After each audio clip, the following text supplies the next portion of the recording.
Black women are 4 times more likely to die in childbirth than white women. I'll be joined shortly by 2 maternal health professionals to discuss this. Also in this program, the author of Inner Peace is the New Success will be chatting with Odira Okapu. Also, our new young academic achiever host, Amira Merrin, will be speaking to Amaya Hutchinson about her academic success at St. Xavier High School. You're pregnant, or your wife or girlfriend is pregnant. Will that baby in the womb die before it's born? And what about the mother? In New York City, black women are 12 times more likely to die from pregnancy-related causes than white women. Research also shows that in New York City, highly educated black women cope much worse than white women who have less than a high school degree. Joining me to discuss all this disturbingly high rate of maternal mortality among black women are Chanel Porcher, Executive Director of Ancient Sound Doula Services, and Deborah Lessagne, Program Director at the Caribbean Women's Health Association. Welcome to Brooklyn 45. Thank you. And I know I did not call your entire name, so let's fix that. So it's Chanel Porcher Albert. I forgot the Albert, and Yes. You can't forget the Albert, right? The skyrocketing rates of pregnant mothers and unborn children, is that expected? Is it surprising? It's very unexpected and very, very unacceptable. In 2018 in New York City, that we should average 30 women a year who die from childbirth-related complications. What are the driving factors behind all this? Well, structural racism. Women do not have access because our health system is not structured and easily accessible to women. Mm-hmm. Oftentimes, there's toxic stress and trauma that plays into it. Women are living in highly stressful environments. Mm-hmm. There are also pre-existing conditions, oftentimes, such as obesity, high blood pressure, that may factor in. Women are having children later in life. Is that a factor as well? It is, yes. Yes, older women do have higher rates of maternal mortality. But I also like to point out that we are also concerned about increasing rates of maternal morbidity. Explain that. So maternal morbidity is severe complications during pregnancy and childbirth. And we may have 30 women who die per year from maternal-related conditions. We have thousands of women in New York City who experience complications during pregnancy and childbirth, life-threatening complications. And this is also contributing to the crisis that we have in our communities. And the majority of the women who experience these severe complications are women of color. Now, any particular group of women of color?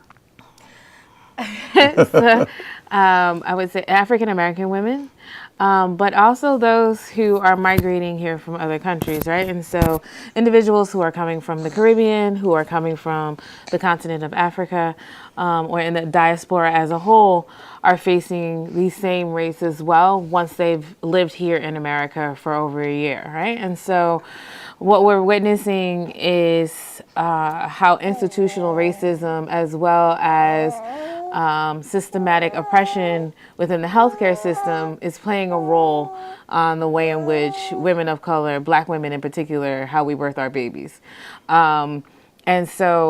And this is where you have, regardless of whether your level of education and or your socioeconomic standing, you are still faced with those same rates, right? Because it is racism and the impacts of racism that are essentially killing us. That compounded stress over time, it plays a role in how we birth our babies, and how others who are coming here expecting to have maybe certain freedoms that they particularly didn't have where they were in terms of maternal health are also impacted of it over time.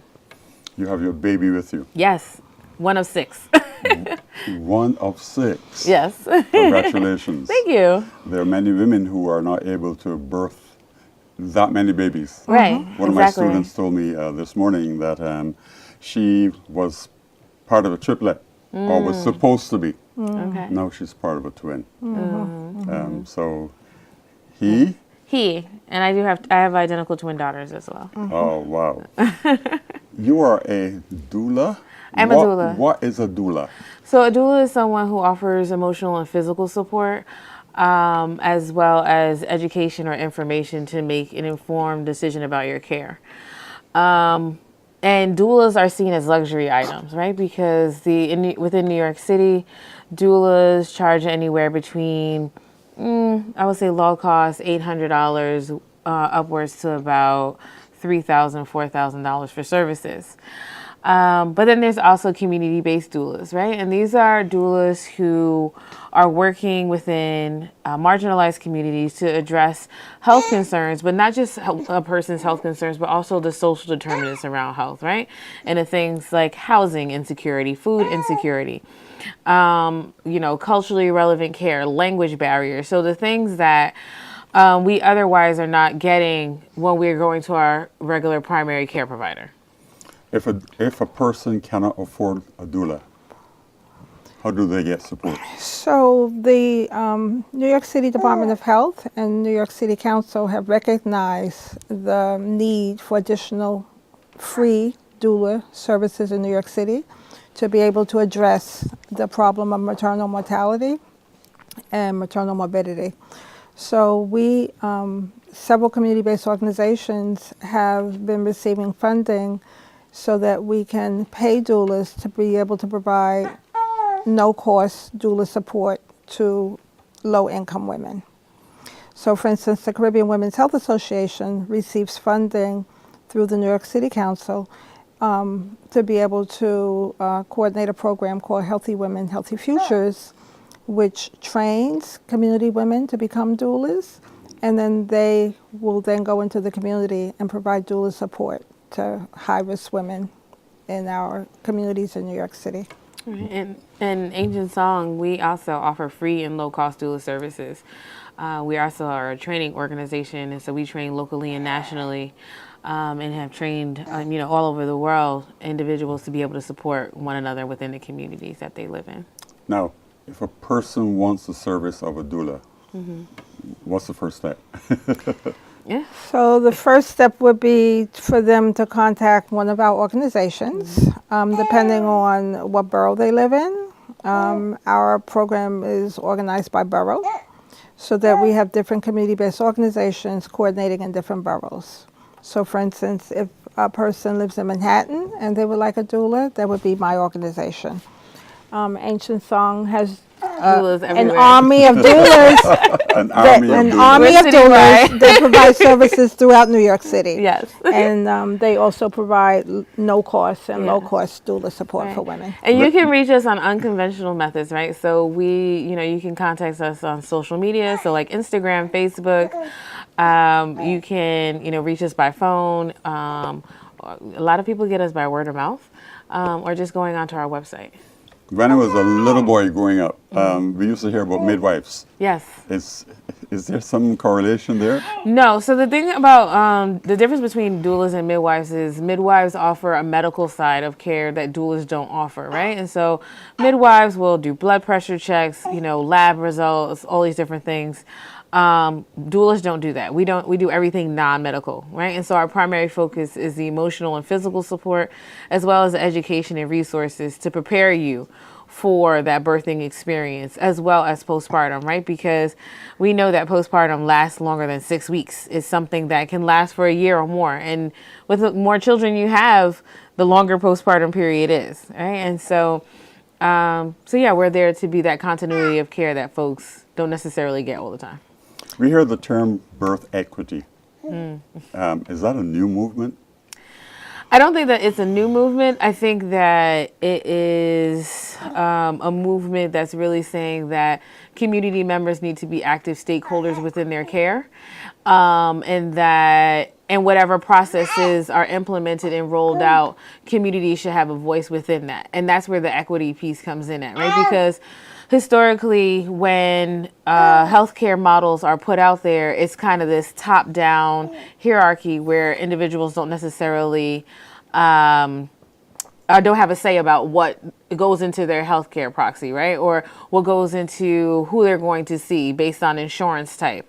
This is saying that, listen, before you decide to roll out anything within our community, speak to us first, because we're the experts in our own, healthcare. Let us know, let us put our input into what that means to us, and then you'll have the best outcomes within those particular communities. But when you have this kind of top-down model of care, it just never works. Okay. It also speaks to women having equal access to care. And we know that doesn't happen in New York City. So I believe the birth equity movement is trying to move resources and services to the point where everyone has equal access. So that's the equity, that all women should have equal access to whatever birthing option they have. All women should have equal access to good medical care. All women should have equal access to doulas, regardless of whether they have money or they don't have money. So, Yeah. I'm sorry, go on. Yeah, and those doulas should also, have that culturally relevant piece, right? That addresses the various different intersections of where that individual is in their life, right? So it's really about meeting people where they are, not where we expect them to be, which is, again, historically has happened, right? We have this thing where we're saying, okay, you need to be here, here, and here. And we're like, no, we're going to meet you at where you are and work with you from there on. So for all these ladies watching this program who are pregnant, what would you say to them in terms of this fear of losing their babies or fear of dying?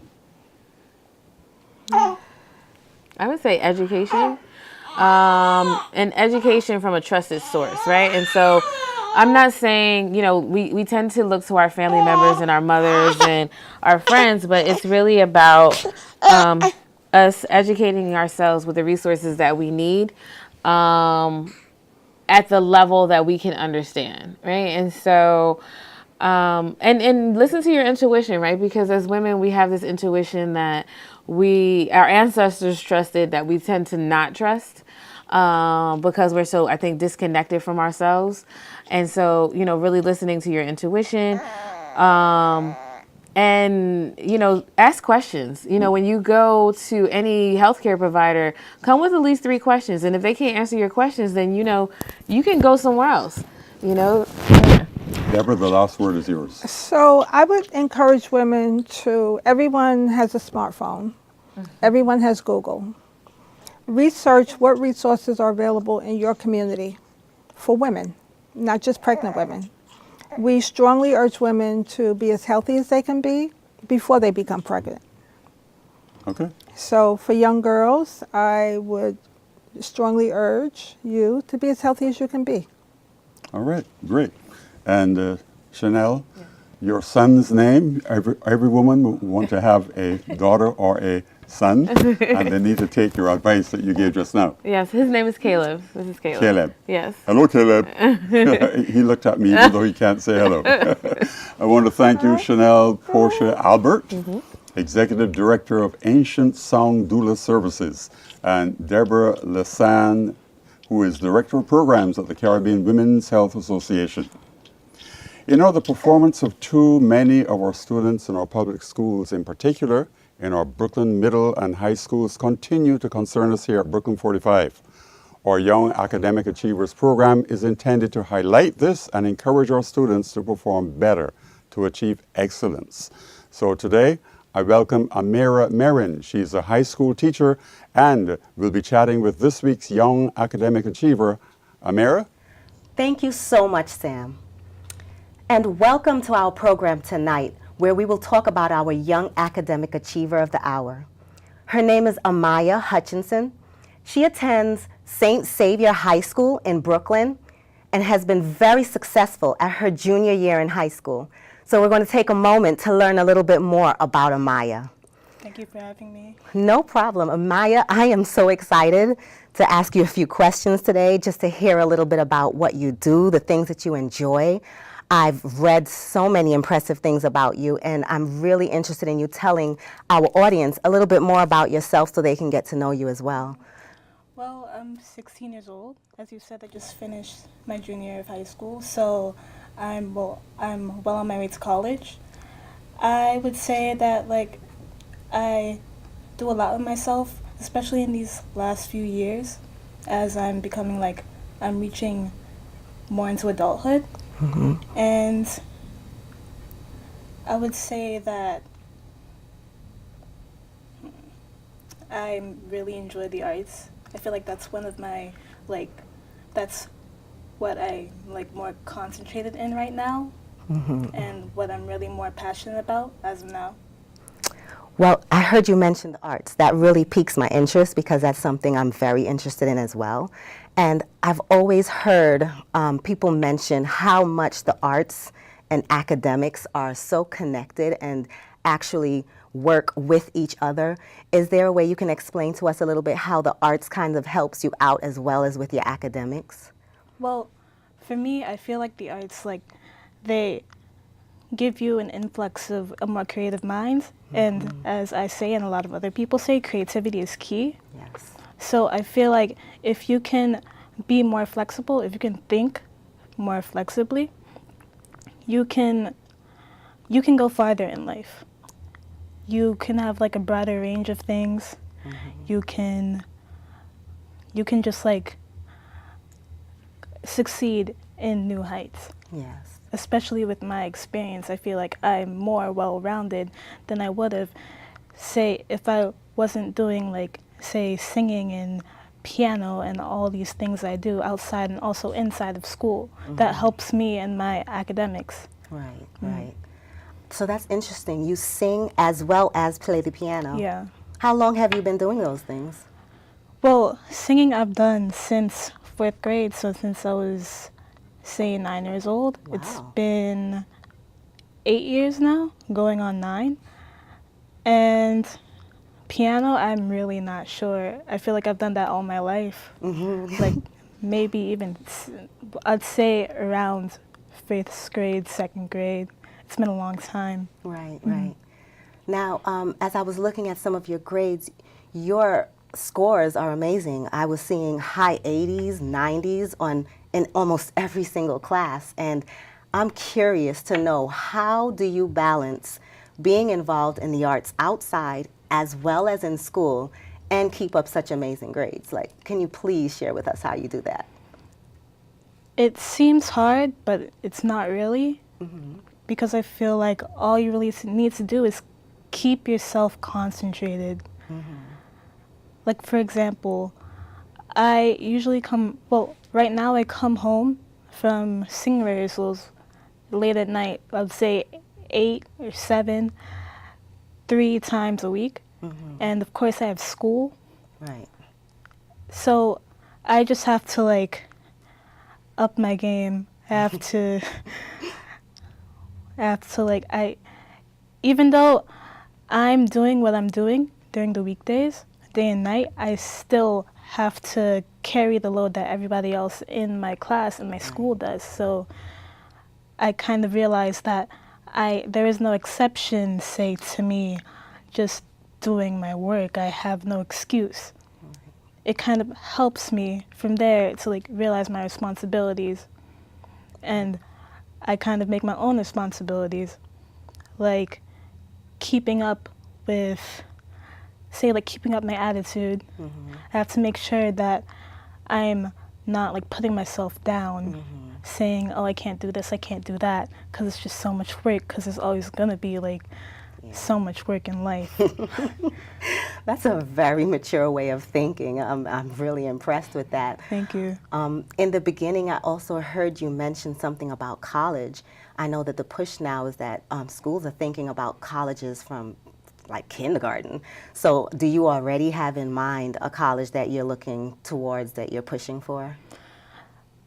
I don't really have specific college in mind. There are I'd say 2 or 3 that I really am interested in, but I'd say I need like more information to like know more about them, how they suit me environment-wise and academic-wise. I feel like I'm more interested in the liberal colleges because they seem to fit me more in what they teach, since they seem to be centered around more of the social sciences and the humanities. I really I'm very interested in those, since I would like to major in psychology. Okay. Oh, good. Nice. So, what would you say your greatest achievement has been? I feel like describing my greatest achievement, I wouldn't say it's actually my greatest achievement because, yeah, I still have a long way to go, but I'm really not so sure. I'd say in a more abstract sense, it would be me opening up over the years, because I've faced hard times especially in school, because in elementary school I was bullied for how I looked. And ever since then, I kind of put myself down. Okay. As I said, I tried not to do before, but then I realized by the time I was getting around to going to high school, and even in high school, and even now, that I need to, I can't let those affect me and how I think. Right. I just have to do me, how people say you do you. That's kind of the most important thing to do, because it betters yourself. That's what I was actually about to ask you, if you had to give advice to other students out there, what would it be? Would you say it would be do you? Yeah, basically. Just be yourself. Be yourself and do you. Okay. So now, one more question before we go.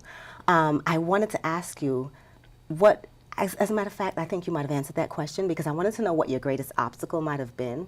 Would you say that it would be a situation as far as with the bullying and you having to overcome that? Yeah, to go into to clarify with that, I'd say to go more into that. I'm a very quiet person. A lot of people around me say oh, she's so quiet. But before, it used to be me being straight up shy, kind of being afraid of the people around me and how they react to what I think, to my creative mind. So then I realized that there's a difference between being shy and quiet, because I feel now, since I'm not shy like I used to be before, I feel I can think for myself. You can be quiet and still be heard. Okay. And I'm not really afraid to be heard anymore. It's just that in a sense, I may seem very down to earth and, not to say quiet over and over again, but quiet. I still feel like an individual. I don't feel like I have to follow the crowd. Right.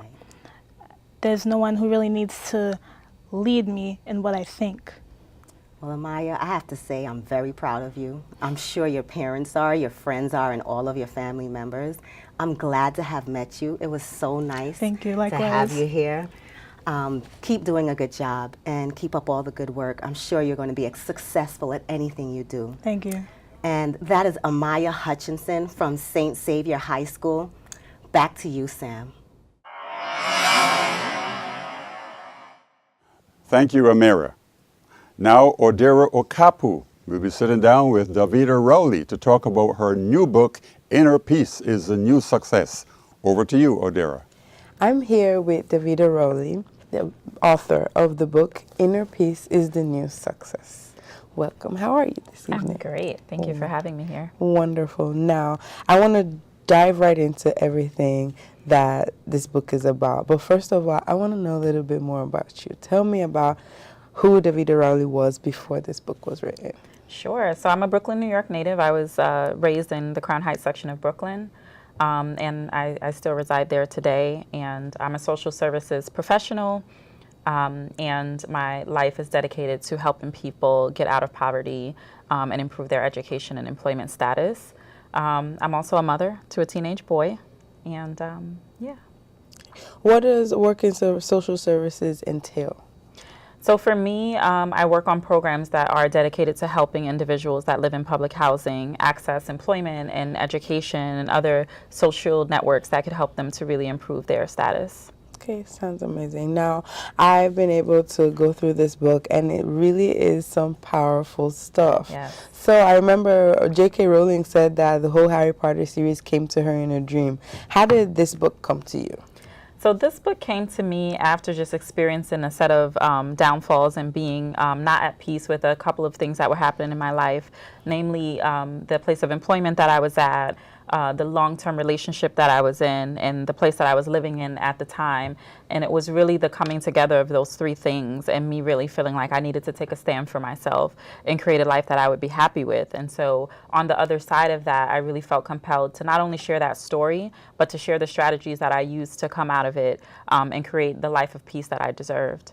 Okay. How did you pinpoint it down to 40 ways? So 40 is a biblical reference. Okay. I'm a very spiritual person, and so I wanted my book to have 40 chapters. It symbolized a complete set for me. It also has 7 parts, which is another biblical numerical reference that I used to create the book. Can you describe the exact moment when you knew, when you had that revelation, that renaissance, that you knew you had to put this down in a book? You know what it was is that my spirit would not rest. I just felt God talking to me, continuing to tell me that this was something that I needed to share. I also was meeting a lot of people, both professionally and personally, who just were not happy. And, I said, who am I to kind of keep that gift inside? This is something that I really need to share with others. And that happened just a few months ago. And so I wrote this book in 30 days.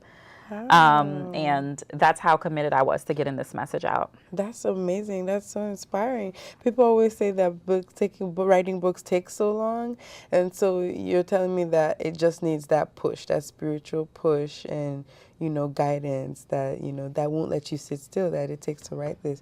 This is amazing. Now I read 13 is my favorite number, so I read. Mine's that, too. Really? So I read chapter 13 and a couple of the chapters that I thought were very specific for me personally. Mm-hmm. But chapter 13 talks about gifts. Now tell me, what is your gift? I think my gift is definitely speaking, writing, and helping others that are in difficult situations to come out of those situations and to be able to realize who they are. Wonderful. I really want to know. So now the book is Inner Peace is the New Success. Can you define inner peace for me? And then define success, because that goes, for you're using one concept to describe another one. So I want to know what inner peace means to you. So inner peace for me is a consistent process that you've committed to and chosen, a way of being, a way of living life in which you feel content with what is happening in your life. So for me, it means really taking ownership over what happens in your space and in your life. And that is a daily process. It's not something you achieve and then you can kind of sleep on. It's something that you have to commit to working on an everyday basis. And the reason why I say it's a new success is because, at least the way that I was taught and raised, the success is making money and having things. And it came to a point where I realized that's really not what it is. Like, if you aren't happy on the inside, then you're really not at peace and you're really not successful. And we see that playing out today with many prominent individuals struggling with this very issue. So I think it's very timely.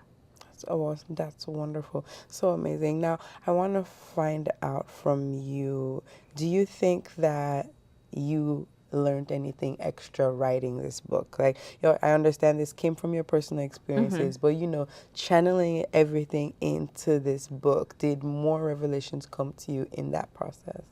I think the revelation was to just trust and to not have to have everything planned out. I'm a very organized person, and the revelation for me was to be more of faith when it comes to what it is that God wants me to do in this world.